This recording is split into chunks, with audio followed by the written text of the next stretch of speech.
에스프레소 머신이 내뿜는 뜨거운 증기와 사람들의 부드러운 웅성거림이 뒤섞인 카페 한 구석에서 한 청년이 스마트폰 액정에 차가운 푸른 빛에 얼굴을 묻고 있다. 엄지손가락은 타인의 삶을 끝없이 쓸어올리지만 눈동자 깊숙이에는 거대한 사막 같은 공허가 자리 잡고 있다. 수천 개의 좋아요가 비처럼 쏟아져도 가슴을 파고드는 시린 바람은 결코 멈추지 않는다. 기술이 우리를 더 가깝게 연결해준다고 믿었는데 왜 우리는 이렇게 초연결 시대에 가장 깊은 외로움 속에 빠져있는 걸까? 이것이 바로 오늘 우리가 직면한 충격적인 현실이다. 우리 인간의 뇌는 원래 약 150명 정도의 안정적인 관계만을 감당할 수 있도록 진화해왔다. 이것을 덤바의 수라고 부른다. 수만 년 전 조상들이 작은 무리 속에서 살아남기 위해 필요한 숫자였다.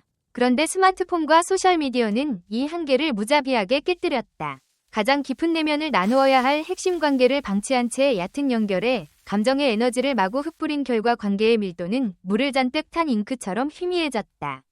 연락처 목록은 비대해졌지만 정작 힘들 때 마음을 털어놓을 단 한 명이 따뜻한 체온을 찾지 못하는 인지적 과부하 상태에 빠진 것이다.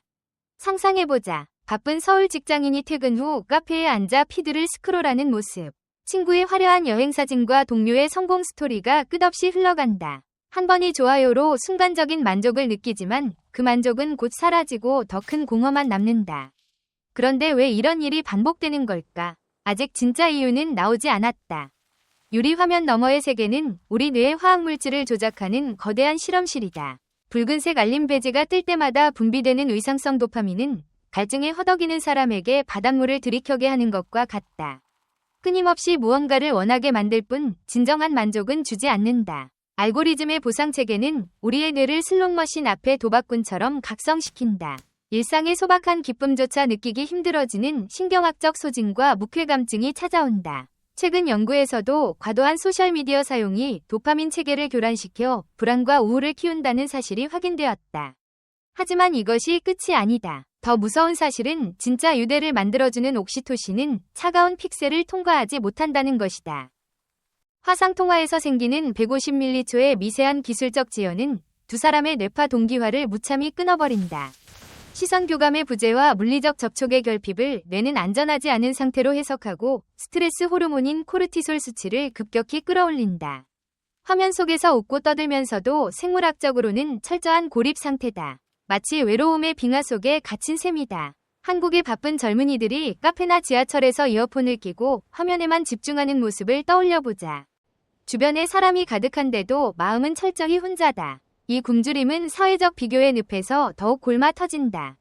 타인의 피드는 정교하게 편집된 하이라이트 필름이다. 우리는 그 눈부신 조명 아래 빛나는 순간과 우리 삶의 무대 뒤편을 비교하며 스스로를 벌주는 형벌을 자처한다. 온라인이라는 무도회장에서 이상적인 자아라는 가면을 쓰고 춤을 추는 동안 가면 뒤에 실제 자아는 서서히 질식해간다. 자아의 붕괴로 이어지는 심연으로 가라앉는 것이다. 여기에 무한한 선택지의 저주가 더해진다. 어딘가에 더 나은 사람이 있을지도 모른다는 불안감은 현재의 관계에 온전히 닻을 내리지 못하게 막는다. 관계에 작은 마찰이라도 생기면 인내하기보다 클릭 한 번으로 대체품을 찾아 떠난다. 수많은 데이터를 헤집으며 완벽만을 좇는 극대화자의 비극은 결국 그 누구와도 깊이 얽히지 못한 채 표류하는 유령이 되는 것이다. 이 지독한 외로움은 물리적 공백이 아니라 미세한 표정 변화를 읽어내며 같은 공간의 공기를 함께 호흡하는 질적인 현존의 결핍이다. 액정 화면의 차가운 빛이 우리를 비출 때 서늘한 질문이 남는다. 우리는 이 기술의 주인인가 아니면 스스로를 디지털이라는 이름의 외딴 섬으로 유배보낸 수감자인가? 물리적 고립은 뇌의 HPA 축을 흔들어 깨운다. 진화적으로 무리와의 분리를 죽음과 동일시해온 뇌는 외로움을 생존 위협으로 오인해 코르티솔을 폭우처럼 쏟아낸다. 이 만성적 경계태세는 글루코코르티코이드 저항성과 만성염증을 유발하며 조기 사망률을 26%나 끌어올리는 생물학적 형벌로 이어진다. 하루에 15개비의 담배를 피우는 것과 맞먹는 파괴력이다. 화면 너머의 교류는 옥시토신을 분비하지 못해 우리를 접촉 기하 상태로 몰아넣는다. 미세한 신호지연은 뇌간 동기화를 방해하고 거울 신경세포는 차가운 픽셀 앞에서 굳어버린다. 비언어적 신호를 해독하느라 비틀거리는 줌 피로 속에서 인간은 타인의 상처에 눈을 감는 마네킹이 되어버린다. 사색의 틈새는 알고리즘이 쏟아내는 도파민 파도에 익사했다. 내면을 돌볼 정적조차 견디지 못한 채 타인의 편집된 일상으로 도피하며 온라인상의 작은 무관심에도 상처 입어 더 깊은 고립의 벙커로 숨어드는 악순환이 반복된다. 무한한 선택의 환상은 관계를 언제든 대체 가능한 일회용품으로 전락시키며 결정마비를 일으킨다. 읽음 표시와 활동 상태라는 디지털 족쇄는 불안형 애착을 자극하는 동시에 회피형에게는 깊은 헌신 없이 도망칠 수 있는 완벽한 은신처를 제공한다.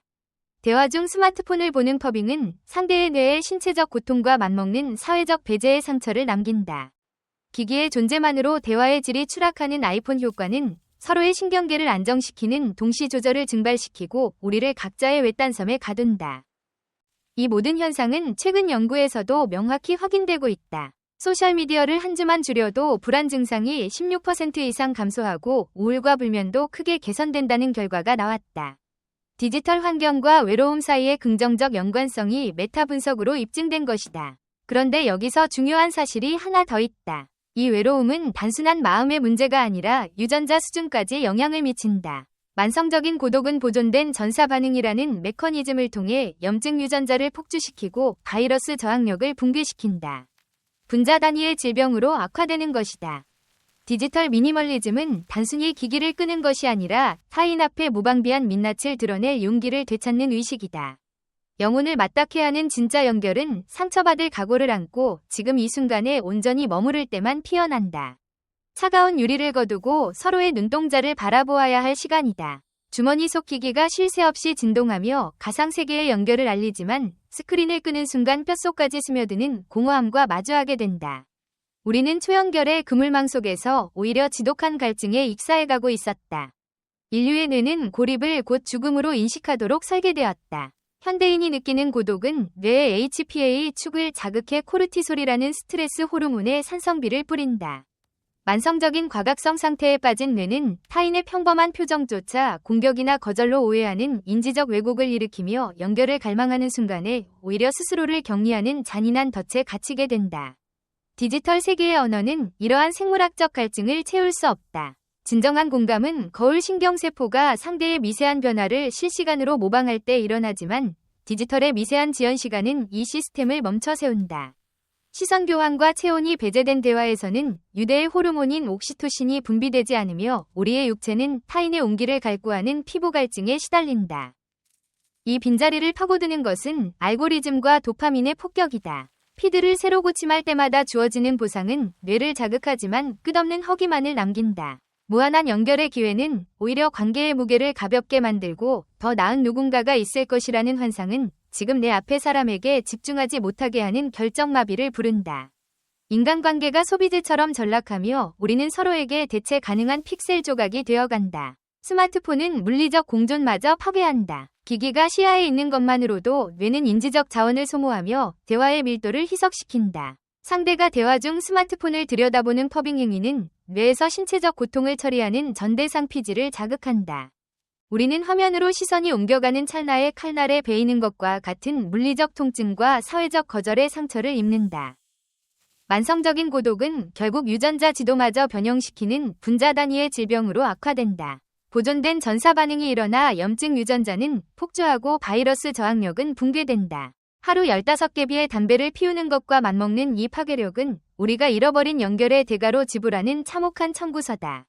해독제는 원초적이고 무방비한 연결로의 회귀뿐이다. 편집된 자아를 내려놓고 나의 취약성을 상대의 눈빛 앞에 내어놓는 용기가 필요하다. 기기를 치우고 서로의 호흡이 섞이는 공간에서 눈동자의 떨림을 읽어낼 때 우리의 뇌파는 다시 하나의 화음으로 동기화된다. 스크린의 장막을 걷어내고 타인의 눈동자라는 가장 오래된 거울 속으로 걸어 들어갈 때 비로소 우리는 고독의 진동을 멈추고 온전한 치유의 숨을 쉴 수 있다. 이 현상에서 우리가 배울 수 있는 첫 번째 교훈은 진정한 연결은 서두르지 않고 천천히 깊이를 더해가는 인내와 같은 것이라는 점이다. 관계를 쌓는 데 시간이 걸린다는 사실을 받아들이고 매일 한 사람에게 온전히 집중하는 습관을 들인다면 학습과 일상에서 놀라운 변화를 경험할 수 있다. 두 번째 교훈은 취약함을 드러내는 용기가 오히려 가장 강한 힘이라는 것이다. 완벽한 가면을 벗고 진짜 나를 보여줄 때 상대도 마음의 문을 열고 깊은 유대가 피어난다. 이는 어떤 상황에서도 적용할 수 있는 삶의 지혜다. 이 모든 통찰을 가능하게 한 과학자들과 연구자들에게 깊은 감사를 드린다. 그들의 헌신적인 노력으로 우리는 인간 뇌의 사회적 본성과 디지털 시대의 함정을 이해하게 되었고, 더 나은 미래를 위한 소중한 지식을 얻었다. 그들의 공헌은 인류의 지식에 영원히 빛날 것이다. 이제 여러분 차례다. 오늘 스마트폰을 조금만 내려놓고 가까운 사람의 눈을 바라보자. 그 작은 변화가 큰 치유를 가져올 테니까.